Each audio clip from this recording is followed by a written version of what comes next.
बाबू इसमें, अब नहीं आइए, नीचे चले जाइए। Good evening, good evening. Live वाले सारे लोग good morning, good evening, good morning में। हल्ला क्यों करते हो बाबू आप लोग?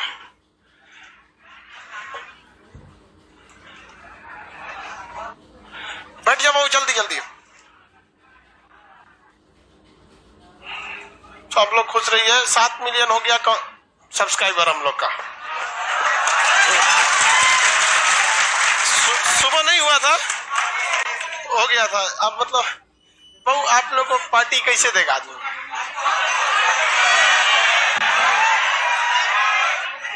ऑनलाइन वालों को तो दे सकता आदमी, पीडीएफ में लड्डू वगैरह कुछ। पहले बैठ जाने तो बाबू सब लोग को।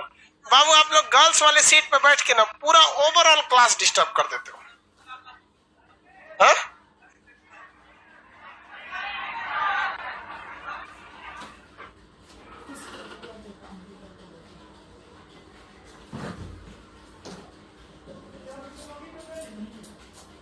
अब बाबू ये लोग कहाँ बैठेंगे? लोग आप गर्ल्स के सीट पे बैठ गए हो।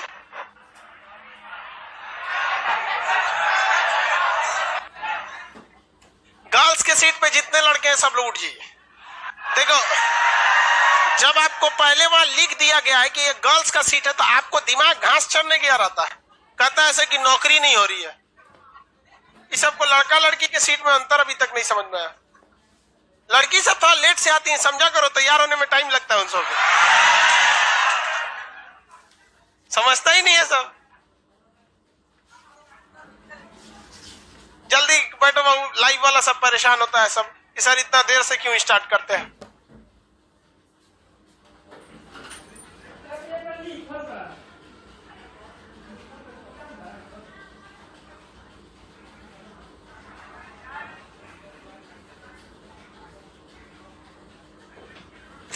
इंडियन ज्योग्राफी बता रहे थे। अब तो गर्ल सीट खाली है, पूरा एकदम इधर घसक के बैठिएगा लोग, बीच में खाली जगह नहीं रहना चाहिए। लड़का सब अगर खाली जगह दिख गया तो जितना उठा है सब उसी में घुस के बैठ जाना। समझ में गया ना? वो कौन है? वो बैठ जाओ। अब नहीं, वो सहेली खोज रही है, हम कहाँ बैठी हो। चलो जल्दी जल्दी बैठो बाबू, सीधे जाओ अपनी पीछे।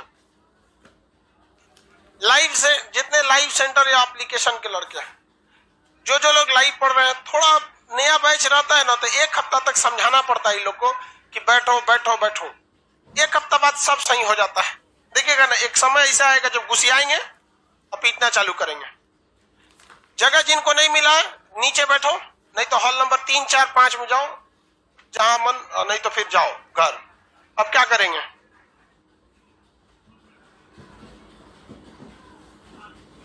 करा कैमरा से दिखाइए, कभी दिखा देंगे बाबू, देखेगा तो पटना नहीं आएगा। सही बताते हैं, वहां से तो लोग को बहुत मन करता होगा पटना पड़ेंगे। एक बार आएगा ना, कुछ आएगा यहाँ पे ना, तब समझ में आएगा, है कि नहीं? लेकिन लड़का सब भी बहुत संघर्षशील होता है, ऊंचा ऊंचा के पढ़िए लेता है। इंडियन ज्योग्राफी बता रहे थे आप लोग को। बैठो बाबू, अब दोबारा नहीं बोलेंगे हम। बीच में सारे लोग बैठ जाओ। पीछे का प्रोजेक्टर खुल गया है, उसमें थोड़ा सा धुंधला दिख रहा था, इस वजह से आप खड़े नहीं रहिएगा। पीछे प्रोजेक्टर नहीं ना चल रहा है आज, उसका प्रोजेक्टर थोड़ा सा डिस्टर्ब हो गया था, इसलिए उसको खोल के ले गया बनाने के लिए। इसलिए बीच में कोई खड़ा रहेगा तो पीछे के सारे लड़कों को डिस्टरबेंस हो जाएगा आज भर, बस कल लगा देगा उसमें। इंडियन ज्योग्राफी को हम आपको बताए थे कि इस इंडियन ज्योग्राफी का कुछ हिस्सा किसमें है? मैप में है, और बाकी का हिस्सा ठीक ठाक है, बाकी आपको इसमें पढ़ना। इसमें हम 4-5 हिस्से बताए थे आपको इंडियन ज्योग्राफी में पढ़ने में। एक, भारत के उत्तर में विशाल पर्वतमाला थी, विशाल पर्वतमाला, विशाल पर्वतमाला। उसके नीचे क्या था? मैदान, मैदान था। उसके नीचे पठार, उसके बाद तटीय मैदान और द्वीप, तटीय मैदान और द्वीप। यह भौगोलिक विभाजन है भारत का, भौगोलिक विभाजन है भारत का। आप लोग को पर्वतमाला पढ़ा दिए, इसका पीडीएफ भी दे दिए। पर्वतमाला पढ़ा के उसका पीडीएफ भी दे दिए। पुराना परंपरा के हिसाब से, नए परंपरा दोनों के हिसाब से हम पढ़ा दिए। इसका 2 मिनट के लिए रिवाइज अगर करते हैं तो आप बता सकते हैं हिमालय पर्वत श्रृंखला को कितनी भाग में बांटते हैं? 4। कितनी भाग में? 4। ट्रांस, बृहद, मध्य, शिवालिक। ट्रांस हिमालय में कितनी चोटियां? 3। 4। काराकोरम, लद्दाख, जास्कर, पीर पंजा। काराकोरम की K2 K4 का नाम क्या है? गाडविन, ऑस्टिन और गैसर ब्रूम। यहाँ 4 ग्लेशियर है। कौन कौन? सियाचिन, हिस्पर, वाल्टोरो, बियाफो। ग्लेशियर वगैरह बता दी। इसका उत्तरी विस्तार पामीर और एक साइड में लद्दाख, सॉरी वो कैलाश पर्वत। लद्दाख की सबसे ऊंची चोटी राकापोसी। इन लोग का कोई इंपॉर्टेंट नहीं है। बृहद हिमालय जो है वो नंगा से नामचा बरवा तक जाता है। बीच में बहुत सारी चोटियां हैं। नंगा पर्वत, नंगा पर्वत है। आगे देखेंगे कामेत पर्वत है। कामेत पर्वत के पास छोटी छोटी कई सारी पर्वत श्रेणियां है। उसके बाद आता है नंदा देवी, धौलागिरी, अन्नपूर्णा, मनसालू, गौरी शंकर, छोयू, माउंट एवरेस्ट, मैकालू, कंचनजंगा, नामचा, बरवा। ये सब तो बता ही दिए थे आप लोग को। बृहद हिमालय को महान हिमालय, सर्वोच्च हिमालय, मुख्य हिमालय, आंतरिक हिमालय, हिमाद्री हिमालय के नाम से जानते हैं। ये नीचे वाला आता है मध्य हिमालय। इसे हम लघु हिमालय के नाम से जानते हैं। यह पर्यटन के लिए अच्छा है। नैनीताल, रानीखेत, कुल्लू, मनाली, शिमला, ये पर्यटन के लिए। इसमें घास पाया जाता है जिसे मर्ग या पयाल कहा जाता है। नीचे वाला क्या होता है भैया? शिवालिक। शिवालिक का पाकिस्तान में जो विस्तार पाया गया है सुलेमान। म्यांमार में जो पाया गया आराकाम योमा पर्वत पाया गया। ये इधर थोड़ा पतला है, इधर चौड़ा है। अरुणाचल प्रदेश में डापला, मीरी, मिसमी, अबीर पहाड़ी है। इसे पूर्वांचल की पहाड़ी इस साइड में कहते हैं। इसका समुद्र में धंसा हुआ भागी क्या कहलाता है? अंडमान निकोबार कहलाता है। इसे पढ़ा दिए थे आप लोग को। बृहद और देखिए ट्रांस और बृहद को अलग करता है सचर जोन। बृहद और मध्य को कहता है मेन सेंट्रल थ्रस्ट, और मध्य और शिवालिक को ग्रेट बाउंड्री फॉल्ट।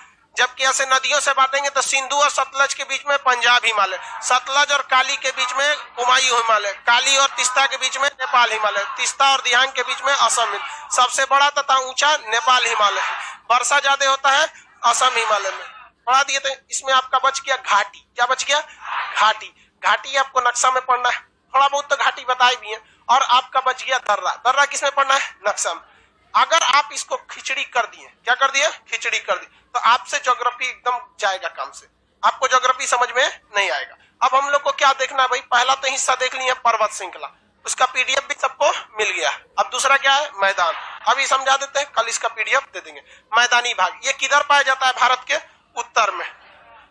मध्य में नहीं पाया जाता है। भारत के कहां पाया जाएगा? उत्तर में। इसलिए उसे उत्तर का विशाल मैदान कहते हैं। पर्वत भी कहां पाया गया था? उत्तर डायरेक्शन में। इसलिए उसे भी क्या कहा गया? उत्तर का विशाल पर्वतमाला। ये विशाल क्या थी? पर्वतमाला थी। यहाँ जनसंख्या भी कम होगा, पेड़ पौधे भी अलग टाइप के होंगे, जिसको वनस्पति में पढ़ना है। जनजाति भी अलग टाइप की होगी। अब हमें क्या देखना भैया? उत्तर का विशाल मैदान। तो ये मैदान चालू होता है पंजाब से, हरियाणा, आधा राजस्थान ले लेता है, आधा मध्य प्रदेश ले लेता है, झारखंड नहीं लेता है। झारखंड में मैदानी क्षेत्र नहीं है, कोयला वगैरह निकलता है। बिहार ले लेता है, बंगाल ले लिया, और ये असम वाला एरिया। ये देखिए, तो ये उत्तर में क्या उत्तराखंड में जाएगा? क्यों?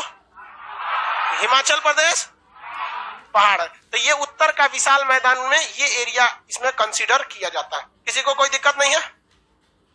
चाइना ब्रह्मपुत्र पर बांध बना रहा है। हाँ ठीक है, बनाने दो, कोई दिक्कत नहीं। हम लोग नहीं रोक सकते। इंटरनेशनल नदी में हम लोग भी भारत में बांध बनाते हैं, जबकि वो नदियां आगे जाके कहां जाती हैं? पाकिस्तान में जाती हैं। बट हमें इंडिया में भी उन नदियों पे बांध बनाना चाहिए, क्योंकि चाइना युद्ध के समय में उसका सारा फाटक खोल देगा, तो हम लोग के यहाँ क्या आ जाएगा? बाढ़ आ जाएगा। बाढ़ आ सकता है। लेकिन 2 परमाणु संपन्न देशों में देखो भाई, आज के वक्त में जब लड़ाई होगी, तृतीय विश्व युद्ध, तो कोई भी लड़ाई हथियारों से नहीं होगी। उसमें सैनिक नहीं जाएंगे, ड्रोन हमला होगा। उसमें बायोलॉजिकल हथियार का प्रयोग ज्यादा होगा, साइबर वार होगा। आपके मिसाइल का डाटा, जैसे आपकी मिसाइल भी तो ऑनलाइन ही काम करती है ना, कि ऑफलाइन काम करता है? ऑनलाइन काम करता है। हैकिंग होगा। क्या होगा? हैकिंग। चाइना हमारा मिसाइल मान के चलिए दिल्ली में, तो हैक करके उसको घुमा दिया जगह बीजिंग में। मिसाइल को क्या पता कि हमको किधर जाना है? नहीं समझे? तो आजकल की वो सब लड़ाई नहीं रह गई। किसी को कोई दिक्कत है? आगे बढ़े। चलो, एक कह रहा है कि सर मैथ में एडमिशन नहीं हो रहा। एडमिशन चालू है बाबू दोपहर 2 बजे से, और लगभग अभी बहुत ज्यादा एडमिशन क्रॉस भी हो चुका हो। जिनको ऑनलाइन लेना है एडमिशन ले चालू करेंगे। 6 बजे से नक्शा है। अब हम लोग को स्टार्ट करना है उत्तर का विशाल मैदान। तो हम इसे रफली खींच दिए, जबकि इसमें देखिए सिक्किम उक्किम भी आ गया, गलती से हमने रफली खींचा। ये क्या चीज है? उत्तर का विशाल मैदान। उत्तर का ये जो विशाल मैदान है, इसमें 2 चीजों का पढ़ना है। ये मैदान की बनावट कैसी है, मतलब किस किस तरह की बनावट है, कौन कौन सी नदियां बनाई है, यही लड़का गलती करता है, मिट्टी पढ़ने लगता है। हम आपको यहाँ पढ़ेबे नहीं करेंगे, जलोढ़ मिट्टी, काली मिट्टी, रेंगुर मिट्टी, लाल मिट्टी नहीं पढ़ाएंगे हम आपको। यहाँ आपको मिट्टी पढ़ना ही नहीं, यहाँ आपको पहले ये पढ़ना है कि जो पहाड़ का एरिया है वहां से जब नदी निकली है, पहाड़ से जब नदी निकली है तो वो क्या क्या चीजों का निर्माण करेगी। तो उत्तर भारत जो है यहाँ पे इसका बेसिकली उत्तर भारत का मैदानी क्षेत्र का निर्माण कई करोड़ साल में हुआ है। और किसके थ्रू हुआ है? नदियों के थ्रू हुआ है। क्योंकि आपको पता है ब्रह्मपुत्र नदी, सिंधु नदी, सतलज नदी बहुत पहले से नदियां थी और इसके ये नदियां बह रही थी और इधर से क्या उठ रहा था? हिमालय। इसलिए नदियां उसको क्या कर रही थी? काट दिए और वो कचरा कहीं ना कहीं ले जाएंगी और वही कचरा से क्या बना दिए? मैदान। तो इन नदियों द्वारा सबसे पहले जब पहाड़ से नीचे उतरा जाता है तो उस समय बनाया जाता है भांवर प्रदेश। क्या बनाया जाता है? भांवर प्रदेश। तो ये नदियां ऊपर पहाड़ पर है, जब नदियां पहाड़ से नीचे उतरती हैं यहाँ पर तो कंकड़ पत्थर क्या करती हैं? जमा कर देती हैं। तो ये कंकड़ पत्थर वाला एरिया क्या कहलाता है? भांवर। कंकड़ पत्थर वाला एरिया क्या कहलाएगा? भांवर। आप बताओ वो भांवर प्रदेश में क्या नदियां दिखाई देंगी? नहीं दिखती हैं, क्योंकि पहाड़ी एरिया होता है, छोटे छोटे बड़े बड़े पत्थर, हर साइज के क्या रहेंगे? पत्थर रहेंगे और इन्हीं के बीच से नदियां क्या होती हैं? निकल जाती हैं। तो नदियां अदृश्य हो जाती हैं किस एरिया में? भांवर प्रदेश। भांवर प्रदेश में नदियां पूरी तरह से अदृश्य हो जाती हैं। किसी को कोई दिक्कत नहीं है? आगे बढ़ जाए। भांवर प्रदेश में नदियां क्या हो जाती हैं? अदृश्य हो जाती हैं। यहाँ पे पत्थर क्या रहते हैं? ज्यादा। ये पत्थर कहां से तोड़ के लाई है नदियां? पहाड़ी क्षेत्र। पत्थर कहां से तोड़ के लाई है? पहाड़ी क्षेत्र से ये नदियां पत्थर को तोड़ कर लाई है। किसी को कोई दिक्कत है? कोई दिक्कत नहीं ना? तो ये पत्थर तोड़ के लाई है। नदियों को शक्ति जो मिलती है वो नदियों के ढाल से मिलती है। अब पहाड़ पे जो है वो ढाल ज्यादा होता है, इसलिए नदियां बड़े बड़े पत्थर को भी क्या कर देती हैं? तोड़ के चली जाती हैं और अचानक नदियां यहाँ से उतरती हैं, पत्थर को यहीं छोड़ देती हैं। इसे क्या कहते हैं? भांवर प्रदेश। और भांवर प्रदेश से जब नदियां आगे की ओर बढ़ती हैं तो यहाँ नदियां का पानी एक जगह बहुत ज्यादा मात्रा में फैल जाता है। उसके बाद वहां पे पानी बहुत देर तक इकट्ठा रहता है फैलने के बाद, और वो उचित ढाल को देखता है। क्या देखता है? ढाल देखता है। सर वर्ल्ड मैप इंडिया में पढ़ाइएगा सर, क्या बोलता है ये? वर्ल्ड मैप में इंडिया नहीं पढ़ाइएगा सर, प्लीज बोल दीजिए। क्या हिंदी मीडियम वाला भाई हिंदी लिखो ना। वर्ल्ड मैप में वर्ल्ड पढ़ाएंगे, इंडियन मैप में इंडिया पढ़ाएंगे, ठीक है? इंडिया का जब मैप पढ़ाएंगे तो इंडिया, वर्ल्ड का मैप पढ़ाएंगे तो वर्ल्ड। दोनों में एडमिशन अलग होता है, बट जो फर्स्ट बैच था एप्लीकेशन का उस पे हम दोनों बैच को एक ही फी में पढ़ाए थे, ठीक है? इसमें सब में अलग अलग रहेगा। देखो भाई भांवर प्रदेश में क्या यहाँ नदी नहीं रहती है? दिखाई देती है? नहीं। आगे जब नदियां बढ़ती है तो यहाँ पानी का बहुत बड़ा जमाव लग जाता है। इसके बाद नदियां जो होती हैं वो अपना उचित ढाल देखती हैं कि हमें जाना है किस साइड में। उसके बाद नदी यहाँ से आगे निकल जाती है। तो जहां नदियों का पानी का जमाव लग जाता है इसे हम लोग कहते हैं तराई प्रदेश। कौन सा प्रदेश? तराई प्रदेश। एक बार क्वेश्चन पूछा था, मच्छरों का सर्वाधिक प्रकोप कहाँ देखा जाता है? तराई प्रदेश में। पूरा पानी लगा रहता है, मच्छर उन सब को रहने का आश्रय मिल जाता है। ये एरिया दलदल हो जाता है। कैसा हो जाएगा? दलदल। क्या यहाँ वनस्पति निकलती है? बहुत ज्यादा जंगल निकल जाता है। आदमी जाने का है ये नहीं, कोई आदमी वहां नहीं जाता है। तो यहाँ पे क्या पाया जाता है? जंगल वगैरह ज्यादा पाए जाते हैं। तराई क्षेत्र में क्या पाया जाएगा? जंगल पाए जाते हैं। लेकिन हमारे काम लायक चीजें खेती वगैरह होगी यहाँ पे नहीं होते हैं सर। यहाँ पे क्या पाया जाएगा बाबू? जंगल पाया जाएगा। तराई से जब नदियां आगे की ओर बढ़ेंगी, ये जगह बोलिए तो भांवर, आइए तराई क्षेत्र। कौन सा हो गया? तराई क्षेत्र हो गया। आगे बढ़ते हैं। तराई क्षेत्र तो समझ में आ गया आप लोग को। अब इसके बाद जो आता है ये वाला, ये नदी है, नदी के किनारे वाला क्षेत्र जहां पर बाढ़ का पानी आता है, नदी का ये वाला क्षेत्र जिसमें हम डॉटेड कर रहे हैं, यहाँ बाढ़ का पानी हमेशा आते रहता है, चढ़ जाता है। इसे हम लोग कहते हैं खादर प्रदेश। कौन सा प्रदेश? खादर। खादर प्रदेश सबसे ज्यादा उपजाऊ होता है। खादर सबसे ज्यादा उपजाऊ होगा। और खादर के बाद वाला एरिया जो होता है, जो थोड़ी ऊंचाई पर होता है, ये वाला एरिया, ये कहलाता है बांगर प्रदेश। क्या कहलाएगा? बांगर। ये कहलाएगा बांगर। और ये कहलाएगा, ये तो बांगर हो गया सब। ब्लू वाला क्या हो गया? बांगर। और लाल वाला खादर। ये हो गया खादर प्रदेश। अच्छी मिट्टी कौन होती है? खादर। कौन सा? खादर। लेकिन दोनों मिट्टियों में पानी की अधिकता होती है, इसलिए इसे क्या कहा जाता है? कांप। क्या कहेंगे? कांप। कांप मिट्टी के नाम से जानते हैं। कांप मिट्टी में कौन कौन आएगा? कौन आएगा भाई? खादर। और कौन आएगा? खादर और बांगर। कांप मिट्टी में कौन कौन? ये मिट्टी का नाम नहीं है, कैटेगरी है। जैसे आपका मिट्टी, हम इस चैप्टर में मिट्टी पढ़ा रहे हैं आपको। एरिया बता रहे हैं। क्या बता रहे हैं? एरिया, कि ये खादर एरिया। खादर एरिया में कोई भी मिट्टी हो सकती है, कोई भी मिट्टी हो सकती है। ऐसा नहीं है कि मतलब इसमें एक ही टाइप की मिट्टी पाई जाएगी। खादर मिट्टी में हर साल मिट्टी की एक नई नई परत आकर जुड़ती रहती है, हर साल जुड़ती रहती है, इसलिए इसे हम लोग क्या कहते हैं? नई मिट्टी, नवीन मिट्टी। और ये मिट्टी कौन ले आके जोड़ता है? जल द्वारा ले आता है। तो जल इसे उड़ाती है, इसलिए जलहोड़। इसे क्या कहते हैं? नवीन जलहोड़। क्या कहेंगे? नवीन जलहोड़। जबकि बांगर प्रदेश जो है उसमें हर साल बाढ़ नहीं आता है, 5-6 साल गैप कर करके क्या आ जाता है? बाढ़ आ जाता है, इसलिए इसे क्या कहते हैं? पुरानी जलहोड़। पुरानी जलहोड़, पुरानी जलहोड़। किसी को कोई दिक्कत है? आगे बढ़े। ये बताइए, ये जो कांप मिट्टी है इसमें पानी की अधिकता रहती है या नहीं? कांप मिट्टी में कितनी मिट्टी आती है? कौन कौन? खादर और बांगर। खादर और नवीन जलोड़। नवीन जलोड़, पुरानी जलोड़।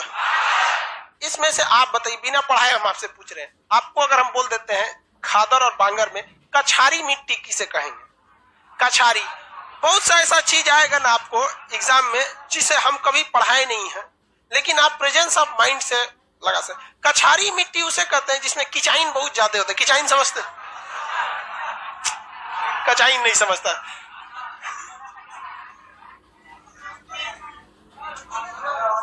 लाइव वाले को पता है, लाइव में ना जो बिहार वगैरह वाला का होता है, यूपी बिहार वाला, वो समझता है ऐसा कछाइन मतलब। और कुछ कुछ कर्नाटक, बेंगलोर प्योर सीबीएसई वाला ऐसा, व्हाट इज दिस? कचाइन का मतलब होता है छीछा लेदर हो जाना। नहीं समझता है छीछा? छीछा लेदर भी नहीं समझा? देखो, छीछा लेदर का मतलब एकदम कांप मचा के रख देना, फिर भी नहीं समझता। कैसे समझ? मान के चलो तू लोग किचन में गया और जमीन पे अंडा फोड़ दिया, तरबूजा फोड़ दिया, सब्जी गिरा दिया, उसमें पानी गिरा दिया, दाल गिरा दिया, तो क्या हो गया? वहां पे किचाइन हो गया है। उसी को कहते हैं दूर सोचा छीछा लेदर करके रख दिया। तो उसी को क्या कहते हैं? छीछा लेदर। तो बताइए सबसे ज्यादा छीछा लेदर कौन मिट्टी करते हैं? खादर मिट्टी, यानी सर्वाधिक कचाइन मचाने वाली मिट्टी। हर जगह की मिट्टी बरसात के समय कैसी हो जाती है? किचाइन मचा देती है। उसी को कहते हैं कछारी मिट्टी। कौन सी मिट्टी? कछारी मिट्टी। कछारी प्रदेश हो जाता है। किसी को कोई दिक्कत? तो नवीन जलोढ़ यानी खादर मिट्टी को ही हम क्या कहते हैं? कछारी मिट्टी। लेकिन बरसात के समय, जिस समय बाढ़ के वक्त में, जिस वर्ष बाढ़ भयानक आ जाता है तो पानी ठेल देगा कहां तक? ठेल देने का मतलब सोचते हैं चाप के चढ़ा दिया वहां तो पानी कहां तक ठेल देगा? बांगर। तब यहाँ का भी मिट्टी कैसा हो जाएगा? कछारी। लेकिन हर साल क्या कछारी रहेगा?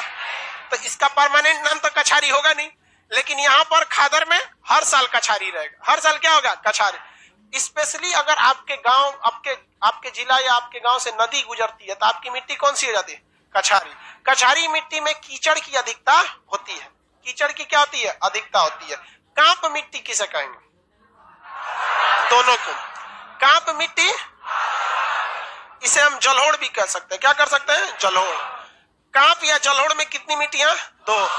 खादर और नई मिट्टी खाद, पुरानी मिट्टी बांगर। कछारी मिट्टी, ये हम आपको मिट्टियों की कैटेगरी नहीं बता रहे, एरिया बता रहे हैं कि खादर वह एरिया होता है जहां नदियां गुजरती हैं और किचाइन मचाई हुई रहती। उसमें काली मिट्टी होगी कि जलोढ़ मिट्टी होगी कि लाल मिट्टी होगी, ये मिट्टी चैप्टर में पढ़ाएंगे। अभी हम एरिया बता रहे हैं। समझ में क्या? जैसे क्लासरूम एक कैटेगरी का नाम है, एक एरिया का नाम है। क्लासरूम में भीड़ होता है। अब भाई मैथ के टीचर में भी भीड़ हो सकता है, जीएस में भी हो सकता है, इंग्लिश में भी हो सकता है। होता है कि नहीं होता है? सारे जगह आप लोग ना कहीं तो सब चीज पढ़ते ही होंगे। हर जगह आपको ऐसा भीड़ बढ़ रहेगा। तो उसी तरह से कांप मिट्टी या जलोढ़ मिट्टी एक मिट्टी की क्या है? कैटेगरी। इसमें दो टाइप में बांट दिए। आगे बढ़ जाए। ऐसी ही मिट्टी हर जगह रहती है, लेकिन जब नदियां जाती हैं समुद्र में मिलने के लिए, कहां जाएगी भाई? समुद्र में मिलने के लिए। तो नदियों की स्पीड एकदम क्या हो जाती है? घट जाती है। क्या हो जाती है? घट जाती है। और घटने के बाद यहाँ पर ना बहुत सारा मिट्टी जमा कर देती है, बहुत सारा मिट्टी जमा कर दे, जिसे हम लोग कहते हैं डेल्टा। क्या कहेंगे? डेल्टा। डेल्टा भी एक मिट्टी है और यह जल द्वारा लाकर उड़ाई गई ही मिट्टी होती है। यह सबसे उपजाऊ जगह कौन हो जाता है? डेल्टा। सबसे उपजाऊ कौन होता है? डेल्टा। पूरा रास्ता भर जितना बकोटी है सब उठा के कहां फेंकेगी?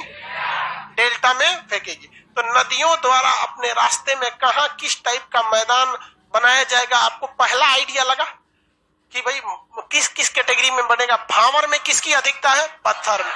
तराई में कीचड़ ज्यादा रहता है, दलदल। तराई में क्या हो जाता है? दलदल।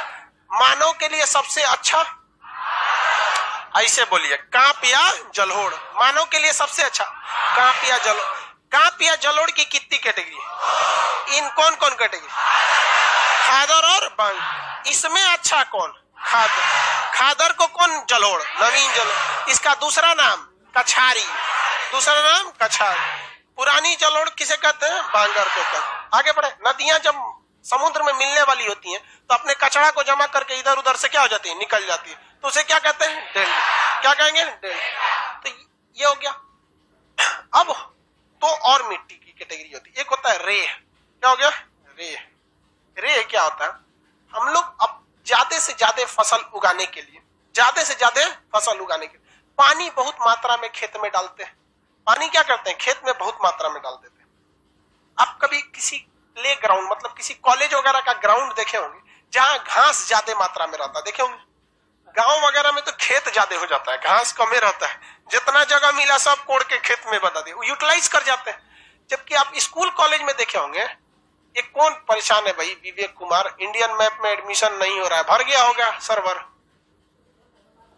नहीं हो पाता है बबुआ। पता नहीं बाकी टीचर लोग का कैसे हो जाता है, हमरे में क्या हो जाता है? हम भर जाता है तुरंत। बड़ा कितना करते हैं वो, सब चीज का एगो तो सीमा होता है ना। अमेजोन का ही सर्वर है मेरा।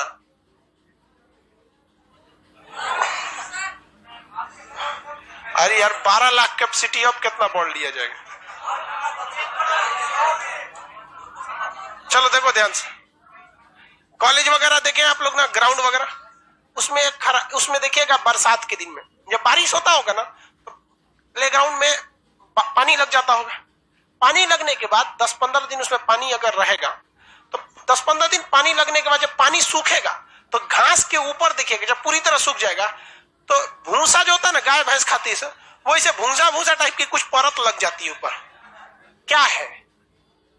देखो, जब घास सूखा रहता है ना तो घास के जड़ों में जितनी गंदगी है, धूल मिट्टी है, छोटे छोटे पत्ती वगैरह के टुकड़े घास के नीचे रहते हैं। जब पानी बरसता है, पानी लग जाता है तो ये फूल के कहां आ जाते हैं? ऊपर। अब पानी सूख जाता है तो ऊपर टनटना के रह जाते हैं। समझ में गया कि नहीं? तो ऊपर एक परत जम जाती है। बस वैसे ही होता है खेतों में भी। बहुत ज्यादा जब पानी उनी डाल दिया जाता है तो जितने भी अगल बगल के मिट्टी वगैरह है उससे नमक की मात्रा ऊपर की ओर बिछ जाती है। जो दिखेगा तो नहीं नमक की तरह, लेकिन एक परत लग जाती है। जमीन पे सबसे ज्यादा मात्रा में नमक पाया जाता है। आप कहीं पे भी देखिएगा, जो नीचे जमीन है ना उसको चाट के देखिए, नमकीन लगेगा। आप अपना त्वचा चाट के देखेंगे कैसा लगेगा? नमकीन। भैंस वगैरह को चाट के देखिए कैसा लगेगा? कुछ भी देखेंगे उसमें नमक की मात्रा क्या होती है? ज्यादा, लेकिन वो दिखता नहीं है, दिखता नहीं है। उसी तरह जब खेत में पानी ज्यादा डालते हैं, यूरिया, पोटाश, डीडीटी उर्वरक ज्यादा जाते हैं तो नमकीन पानी की एक परत, नमकीन पानी की परत मिट्टी के ऊपर क्या हो जाती है? जम जाती है। जो क्या नमक की तरह सफेद सफेद दिखाई देगा? नहीं। लेकिन अगर ऊपर से मिट्टी को ऐसे धूरा बटोरिएगा, धूरा समझते हैं? तो झाड़ू लेके ऐसे धूरा बटोरिएगा मिट्टी का, केवल ऊपर का हिस्सा आना चाहिए, धूरा बटोरिएगा और उसको लैब में ले जाके चेक कीजिएगा तो उसमें सोडियम यानी नमक की मात्रा ज्यादा रह जाती है। ये बहुत खराब चीज हो जाता है। किसी चीज की मात्रा बहुत ज्यादा हो जाना गड़बड़ हो जाता है, गर्दा कोई धूरा कहते हैं। तो जब कभी मिट्टी में हम उर्वरक का प्रयोग ज्यादा करते हैं तो वो उर्वरक कहां घुस जाता है? जमीन के अंदर। और उसी लगले लगले उसमें क्या डाल देते हैं? पानी। तो उसमें जो जमीन में घुलने लगता तो घुल गया, और जो पानी के साथ ऊपर तैर रहा था तैरने लगा, पानी सड़क से सूख गया और ऊपर एक परत, हल्की परत जम जाती है जो आंख से नहीं दिखती है। आंख से नहीं दिख, आपको क्या लगेगा? तो मिट्टी की तरह दिखेगा। अभी सोच रही है लड़की से कि खेत में नहीं दिखता है, खेत दिखाई देगा।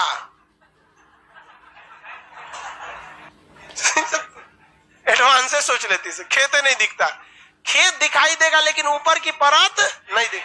हल्का सा धूरा बटोर के ले जाएंगे, चेक करा दे तो उसमें किसकी मात्रा रहेगी? सोडियम यानी नमक। ऐसी मिट्टी खेती के लिए उतनी अच्छी नहीं मानी। उसी को क्या कहते हैं? रेह।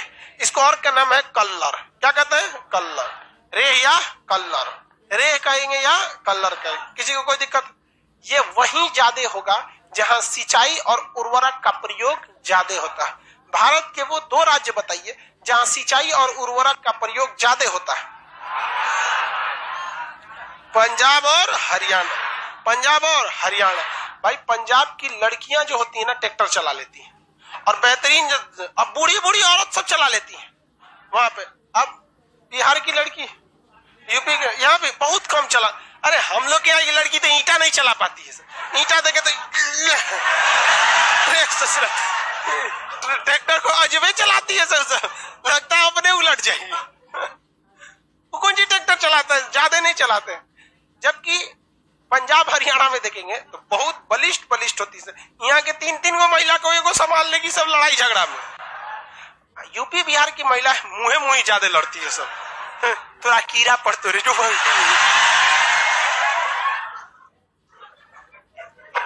अरे यहाँ की महिलाओं की लड़ाई मेनली ब्लूटूथ से होता है।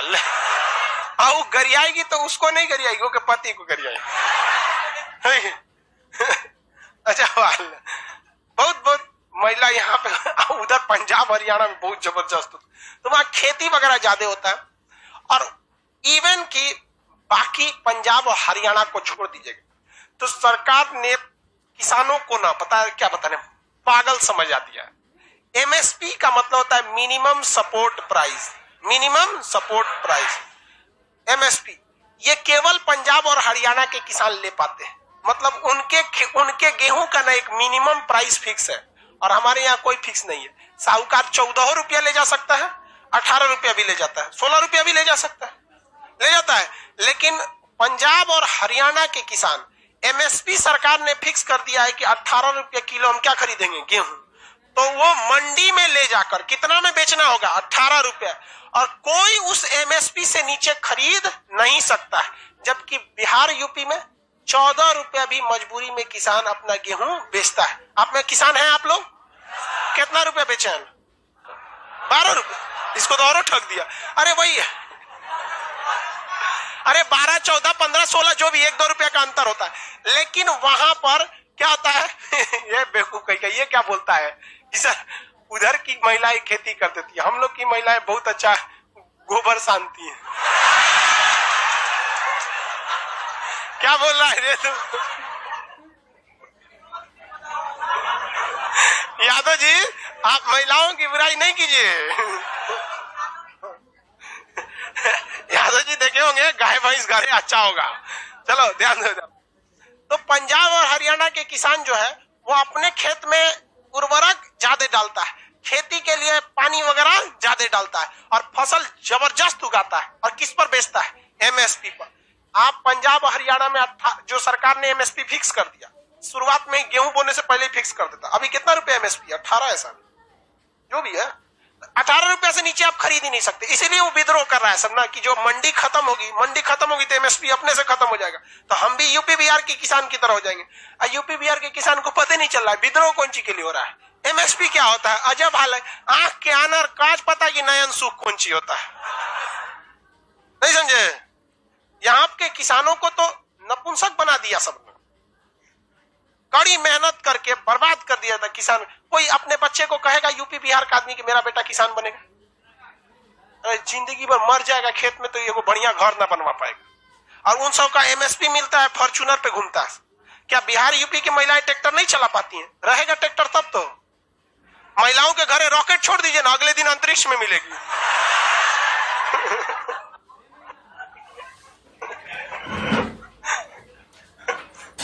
रेह या कलर का जो जगह होता है वो उपजाऊ होता है कि नहीं होता है? बहुत ज्यादा प्रयोग कर देने से ऊपर क्या हो जाता है, एक अलग से परत जम जाती है। इसका आप प्रयोग देखिए, किसी चीज में रेह या कलर जम जाता है, जो व्यक्ति या जो पुरुष बहुत सेविंग करता होगा ना, दाढ़ी डेली बनाओ, ये एकदम चिकना दिखे, उसका हरा हरा एक परत जम जाता होगा, देखिएगा अजबे उसका दाढ़ी हो जाता है। महिला में जो डेली मेकअप करेगी ना, डेली अजबे उसका चेहरा हो जाता है। क्या हो जाता है? रेह या कलर अजबे उसका लगता है कि नहीं पुट्टी मारा हुआ है। शुरुआत के 1 से 2 साल तक खूब भभकेगा, उसके बाद ऐसा चौपट होगा कि लग जाएगा कि भैया बहुत मेहनत किया गया है। तो जब बहुत ज्यादा ऐसा कर देते तो उसे क्या कहते हैं, रे या अच्छा होता है क्या ये? नहीं, ऐसा नहीं होता। तो मिट्टियों की कैटेगरी समझ गए, 1 2 3 4 5 6 समझ में आ गया? पूछेंगे बता देंगे। नदियां गायब हो जाती हैं किसमें? भावर। नदियां पहली बार दिखती हैं तो मच्छर के लिए, जंगल वगैरह के लिए, तराई क्षेत्र था, जंगल वहीं पे ज्यादा पाए जाते हैं। कांप मिट्टी कितने टाइप की? कौन कौन? खादर और हर साल बाढ़ आएगा किसमें? और खादर को क्या कहते हैं? नवीन जल। कौन जलो? नवीन। बांगर को? डेल्टा उपजाऊ होता है या नहीं? डेल्टा बहुत ज्यादा उपजाऊ होता है। आगे अब देखते हैं। नदियों ने भी कुछ मैदान का निर्माण कर रखा है। नदियों ने क्या कर रखा है? कुछ मैदान का निर्माण कर रखा है। दो नदियों के बीच जो मैदान बनते हैं उसे हम दोआब कहते हैं। क्या कहते हैं? दोआब। हल्ला नहीं करो लोग, किसको कौन दिक्कत हो गया? और एडजस्ट कर लो, ऊपर आवाज चला जाता है ना लाइव में, आप लोग समझते नहीं है। आगे बैठ के बोला नहीं कीजिए, दिक्कत होगा तो थोड़ा बर्दाश्त कीजिए। कौन मर 4 घंटा का क्लास चलता है। इंडिया में मेनली जो मैदान बनाया गया है 3 नदियों द्वारा, सिंधु नदी, गंगा नदी, ब्रह्मपुत्र नदी। आप कहेंगे तो गंडक कहाँ गया, कोसी कहाँ गया, घाघरा कहाँ गया, यमुना कहाँ? ये सब सहायक नदियां हैं, ट्रिब्यूटरी बोलते हैं, जाके दूसरे में मिल जाती है। तो सहायक लोगों की कोई वैल्यू नहीं है। दो नदियों के बीच का क्षेत्र क्या कहलाता है? दोआब। दो नदियों का बीच का क्षेत्र 3 प्रमुख नदी तंत्र। नदी तंत्र किसे कहते हैं? जैसे देखिए, आप लोग इतने ज्यादा विद्यार्थी हैं लेकिन आप तंत्र के हिस्सा है खान जीएस के। आप किस तंत्र के हिस्सा है? आपकी काउंटिंग होगी क्या? नहीं, एक एक पर्टिकुलर नहीं होगी, सीधे किस में आ जाएंगे? खान जीएस में। समझ में आ गया कि नहीं आ गया? उसी तरह एक नदी तंत्र में बहुत सारी नदियां मिलती है। जैसे गंगा में यमुना मिलती है, तो यमुना किस तंत्र का हिस्सा है? गंगा। कोसी भी गंगा में मिल जाती है, किसका हिस्सा है? सरयू भी गंगा में मिली, गंगा तंत्र। तो नदी तंत्र में एक नदी या बहुत सारी नदियां, तो नदी तंत्र का नाम किस आधार पर रखा जाएगा? जो बहुत सारी नदियों में सबसे बड़ी है। तो गंगा में जितना भी देंगे सबसे मुख्य नदी कौन सी हो जाएगी? गंगा। कौन हो जाएगी? गंगा। तो ऐसे 3 प्रमुख नदियां हैं जिनके द्वारा क्या किया गया है? मैदानों का निर्माण किया गया है। एक इस साइड जो जाती है उसका नाम क्या है? सिंधु। ये वाली का नाम गंगा, और ये वाली का नाम ब्रह्मपुत्र। कौन सा? ब्रह्मपुत्र। तो चाइना वाले साइड में मिटा देते हैं यहाँ से, हमको चाइना में तो पढ़ना नहीं, चीन का ज्योग्राफी थोड़े पढ़ना है। तो ये कौन सा तंत्र है? ब्रह्मपुत्र तंत्र। बताइए, ब्रह्मपुत्र तंत्र में कौन सा राज्य आएगा? ब्रह्मपुत्र तंत्र में मुख्य रूप से तो उत्तर के विशाल मैदान को, किसको? उत्तर के विशाल मैदान को अगर ज्योग्राफिकली पढ़ेंगे तो उसमें भावर प्रदेश, तराई प्रदेश, खादर प्रदेश, बांगर प्रदेश, डेल्टाई प्रदेश, रेह या कल्लर। लेकिन अगर इसका प्रादेशिक विभाजन पढ़िएगा प्रदेश प्रदेश हिसाब से, तो किस आधार पर पढ़ना पड़ेगा? नदियों के आधार। आप याद कीजिए, हिमालय का भी प्रादेशिक विभाजन नदियों के कटाई के आधार पर ही किए थे कि नहीं किए थे? तो ये तंत्र कौन सा हो गया? तो ये ब्रह्मपुत्र नदी का मैदान किसका है? ब्रह्मपुत्र। ये भी उत्तर के विशाल मैदान का हिस्सा है, जो मुख्य रूप से किस राज्य में? असम में। किसमें है? असम में। किसमें? असम। ये कौन सी नदी का हिस्सा है? गंगा का हिस्सा है। कौन सा मैदान है? गंगा का मैदान। कौन मैदान? गंगा का मैदान। और ये सिंधु नदी का मैदान। कौन नदी का मैदान? सिंधु। एक एक करके पढ़ना चालू करते हैं। पहले हम सिंधु से ही स्टार्ट करते हैं, बड़ी कॉम्प्लिकेटेड है सिंधु नदी वाला मैदान। कौन सा मैदान? सिंधु नदी। सिंधु की बड़ी सारी सहायक नदियां हैं, झेलम, चिनाब, रावी, सतलज, ब्यास। झेलम, चिनाब, रावी, सतलज, ब्यास। झेलम, चिनाब, रावी, सतलज, ब्यास। झेलम, चिनाब, रावी, सतलज, ब्यास।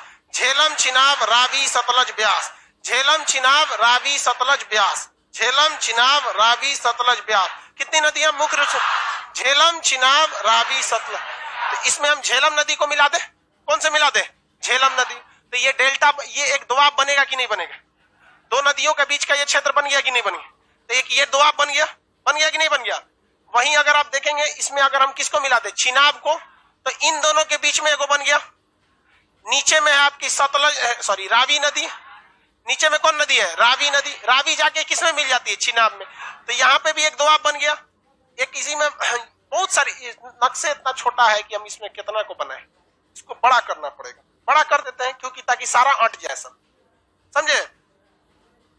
आपको कोई दिक्कत नहीं है, छोटा कर देंगे, छोटा नहीं जूम कर दे, बस उसी एरिया को फोकस करते हैं।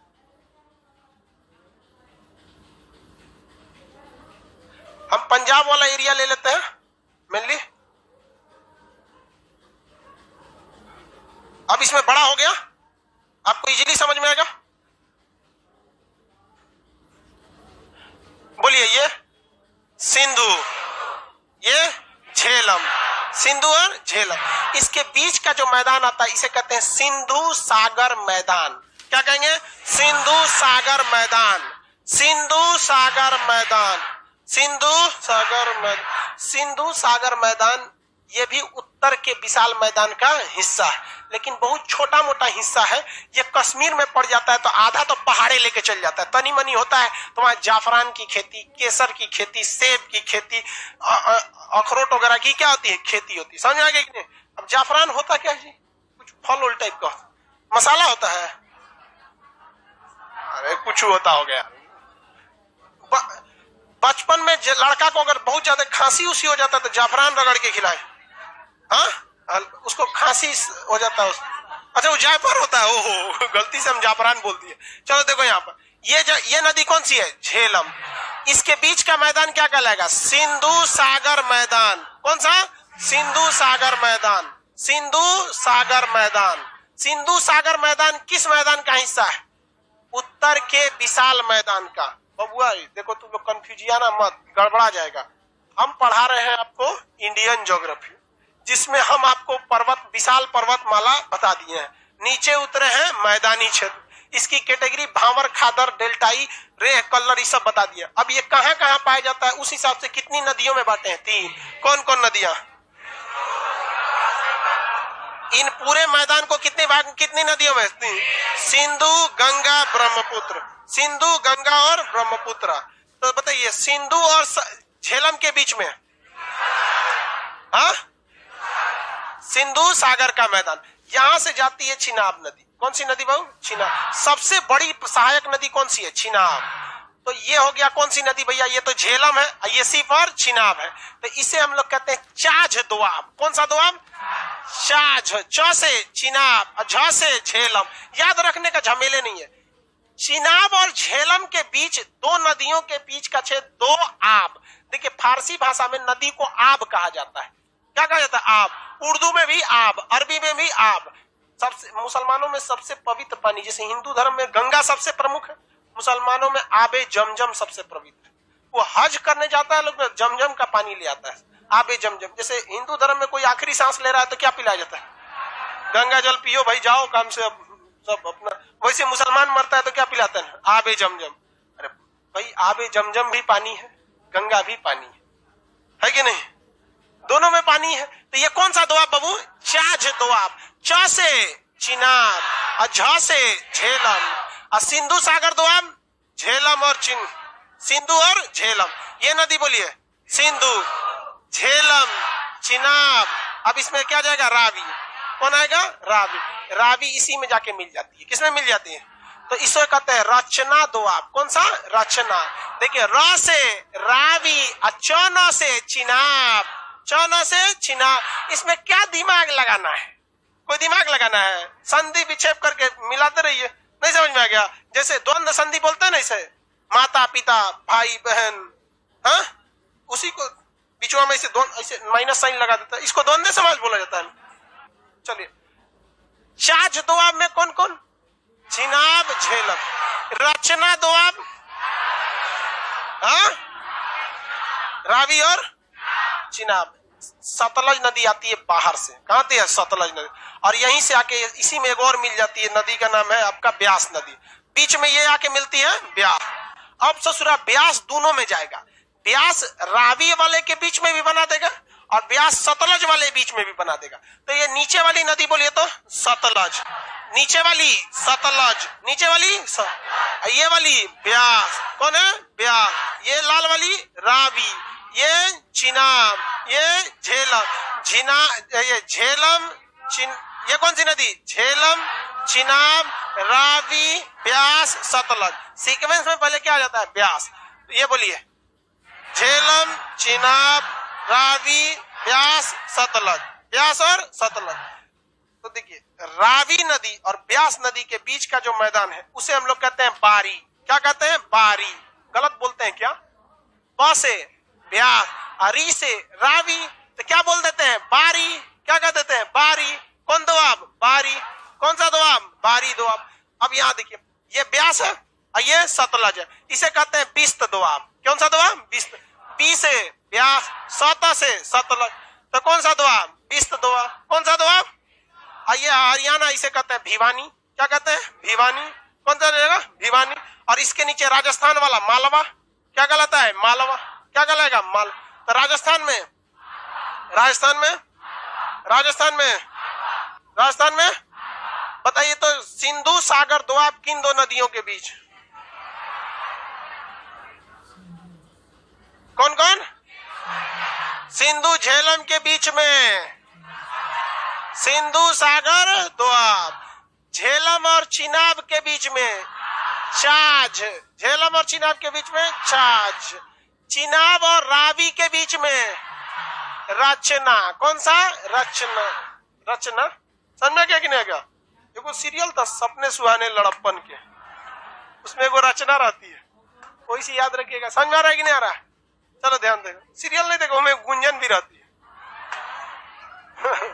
हाँ, बहुत सीरियल उरियल आते रहता है, महिला सब वह सब देखने करती है। बताओ, बारी दोआब कौन कौन नदियों के बीच में? आप एग्जाम में कंफ्यूज नहीं होंगे। पढ़िए यहाँ पे, देखो ये एरिया किस नदी द्वारा बनाया गया है? सिंधु। काम खत्म। सिंधु की सहायक नदी यानी सिंधु नदी तंत्र द्वारा, सिंधु नदी द्वारा बनाया गया है कि सिंधु नदी तंत्र। सिंधु नदी या सिंधु नदी तंत्र? सिंधु नदी तंत्र। सिंधु नदी तंत्र। बताइए तो बबुआ, हरियाणा में भिवानी, राजस्थान में मालवा। राजस्थान और यूपी का एरिया मिलाएंगे तब क्या बनेगा? मालवा। ये जगह भिवानी। सिंधु सागर दोआब, सिंधु और झेलम। सिंधु और झेलम। बताइए, छाछ दोआब, चिनाब और झेलम।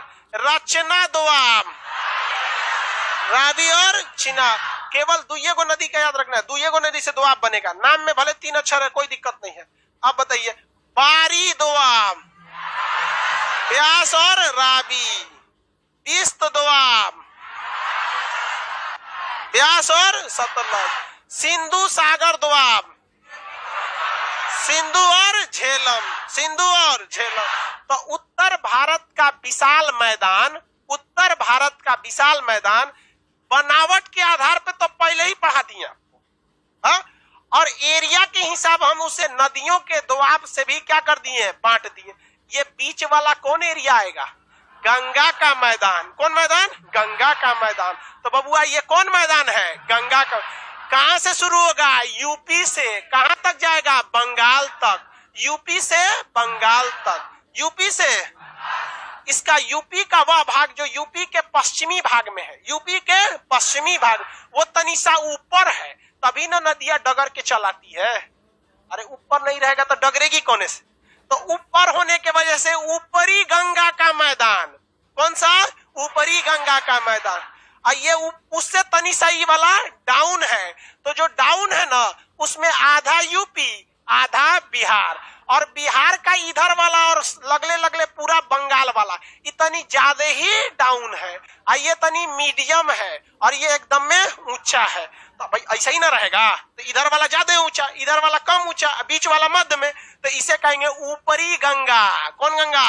ऊपरी गंगा। इसे कहेंगे मध्य गंगा, इसे कहेंगे निचली गंगा। कौन गंगा? नीचे।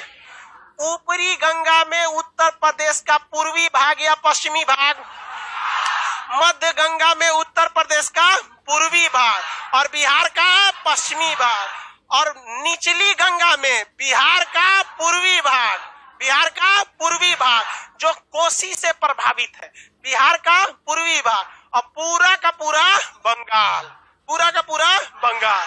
तो गंगा का मैदान कितनी भाग में? गंगा का मैदान कितनी भाग में? ऊपरी गंगा का मैदान उत्तर प्रदेश के, इसे रुहेलखंड भी बोला जाता है। क्या कहा जाता है? रुहेलखंड। क्या बोला जाता है? रुहेल।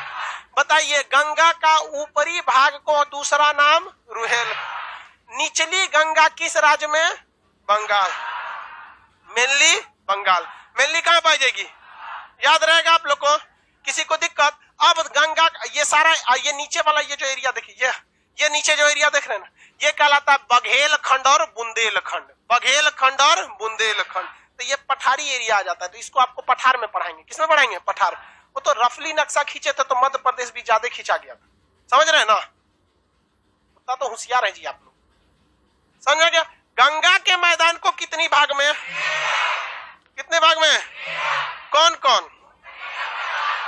ऊपरी गंगा, पिछली गंगा, निचली गंगा।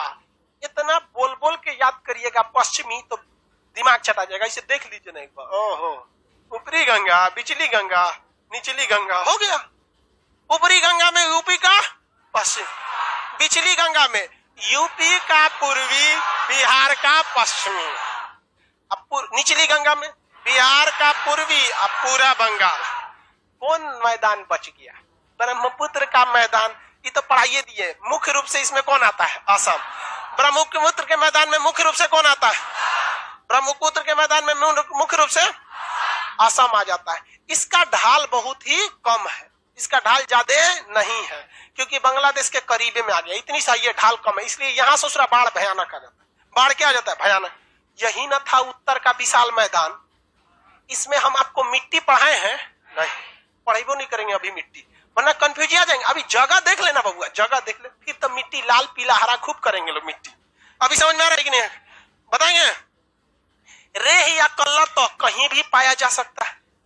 भावर प्रदेश कहीं भी पाया जा सकता है जहां से नदियां का उद्गम मिलेगा। जहां भी पानी लग गया वहां तराई पाया जा सकता है। हाँ, वहां जहां खेती में यूरिया पोटास पानी ज्यादा डाले, रेह या कल्लर, वहीं मिल जाएगा।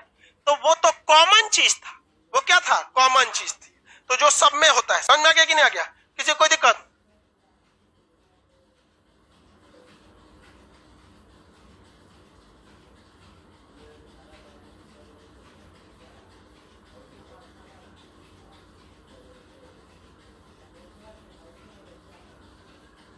टाइम देते हैं आपको 2 मिनट, सोच के बताइए। ये दोआब वगैरह याद रहेगा कि नहीं रहे? दोआबों का निर्माण गंगा के एरिया में ज्यादा होता है या सिंधु के एरिया? मालवा का मैदान किन 2 राज्यों में? मध्य प्रदेश और राजस्थान। मध्य प्रदेश और भिवानी का मैदान, हाँ, हरियाणा। अब पंजाब में तो खूबे दोआब है। तो 5-5 गो नदियां हैं। आब मने नदी, अब पंज मने 5 नदियों का क्षेत्र पंजाब। कौन सा क्षेत्र? पंजाब। चलिए रिवाइज कीजिए। हम 5 मिनट समय, 2 मिनट समय देते हैं, फिर पूछेंगे आप।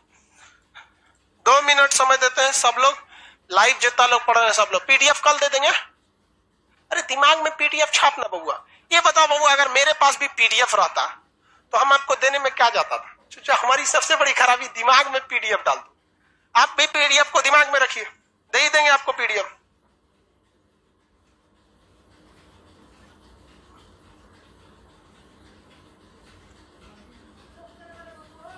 जल्दी जल्दी 2 मिनट का समय दिए आपको। अब हुमच के मारेंगे अब और नहीं सुनाएगा लोग।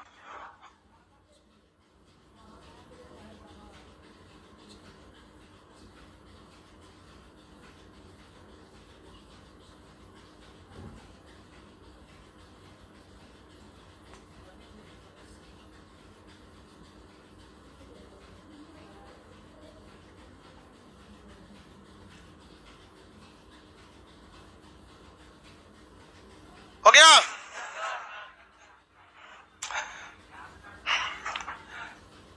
पूछे? बताइए तो इसको हटा देते पहले। सिंधु सागर का मैदान किन 2 नदियों के बीच? सिंधु और रचना दोआब। रावी और शाज दोआब। भिवानी का मैदान,